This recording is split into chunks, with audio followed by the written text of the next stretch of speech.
Streaming. Here we go.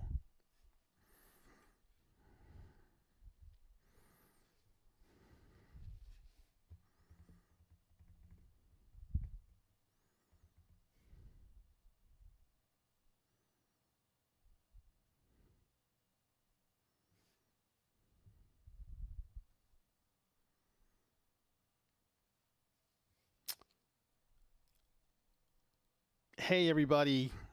This is Eugene at Tascam. You can reach me at eCraven, ECRAVEN, at Tascam.com.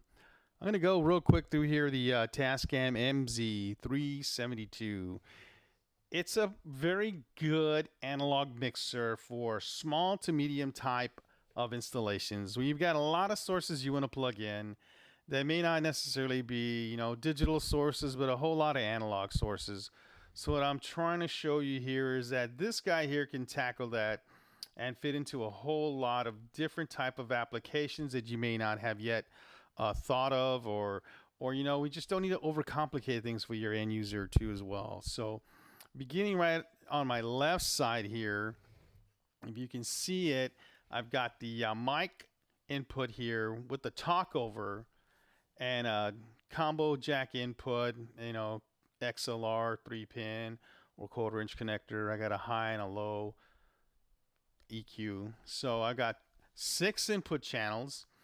And in each channel, what I do is I select A, B, or C. I can only choose one at a time because if I have A selected, then I want to go to C. It's going to pop up A.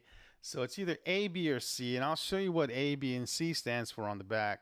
Here's a little bit of gain control, a 3-band EQ on each one of them as well, and then fader output, PFL, and we'll get to the end of the mixer here and show you what we do with that as well. So 1, 2, 3, 4, 5, 6 inputs with A, B, or C, 3-band EQ, fader, and PFL. So if we get down here to the end of the mixer, we're going to see the main output 1 and 2. Each output has its own volume control. So just depending on where I've send the output to, I could need it louder or I could need it softer. It has a sub output too. So what I have to tell you right off the bat here is that all of these outputs are redundant. So whatever I have up on my fader, it's going to come out output 1 or 2, just depending on where I want it to go and what input source that's in this where I want it to go, output 2 or output 1. And this little mixing knob here too as well, you have mixing PFL or monitor. So turn it all the way here in your monitor, or over here you hear the PFL part on either 6, 5, 4, 3, 2, 1.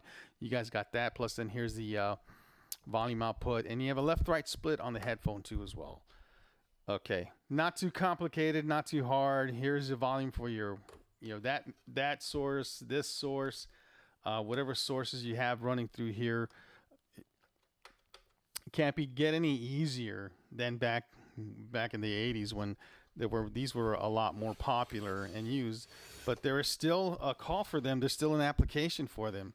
So let's go here and talk about the back. Okay, so inputs 1 through 6 right here. You have 3 inputs on each channel except for 2, 3, and 4. So on the back of the mixer, on input 1, you have an XLR input, and it's switchable between mic or line. Okay. Then you have A, so that goes with the front. So here's A is for these sets of RCAs, and B is for this set of RCAs. Now, when you get to channels 2, 3, and 4, you're going to see this grounding knob here for your turntables. So actually, the RCA inputs on A can also be phono inputs if we flip that switch. And I just moved my camera. I hate that. So I got 1, 2, 3, basically 4 inputs because I've got a phono input. So it's going to be one or the other because you're going to flip the switch and defeat the RCA line inputs. Then you got B here on RCA. So 2, 3, and 4 do the same thing in regards to phono inputs. So if you got a record store, you have some place where they're spinning vinyl, easily attach it, connect it to the mixer, and here make your switches here in the back. Okay. Then 5 and 6 go back to what 1 was RCA inputs and 2 RCA line inputs as well. You know, the XLR can be switchable between mic or line. And there you go. So you got quite a bit of inputs for this mixer. As I mentioned earlier, and it's, you know, something you shouldn't forget, is that main outputs 1 and main outputs 2 are redundant. So there is no way to switch where these inputs go to. They're all going to the same place. See, I have RCA outs. They're unbalanced, in other words. And then you have XLR left and right for balanced outputs. You got a little attenuation switch here, -6 dB. Turn it off or on at your leisure. And again, here's a sub output, and I showed you the sub knob in the front. So that's switchable between stereo and mono, and that's unbalanced out. And then here's a monitor out, and you can defeat the microphone paging. So if you don't want any microphone going through this, you can turn it right off, and then you have just music going out to somewhere that you wanted it to go to without it being interrupted with any type of paging that's going on throughout the building. So 3 rack spaces, the MZ372.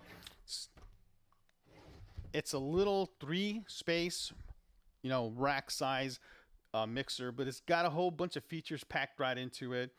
It's not overcomplicated. It's not too sophisticated. It's pretty plain and simple. Here's my volume. Here's my volume. Here's my volume, and on and on and on. So, hey, don't forget, we do have these in stock.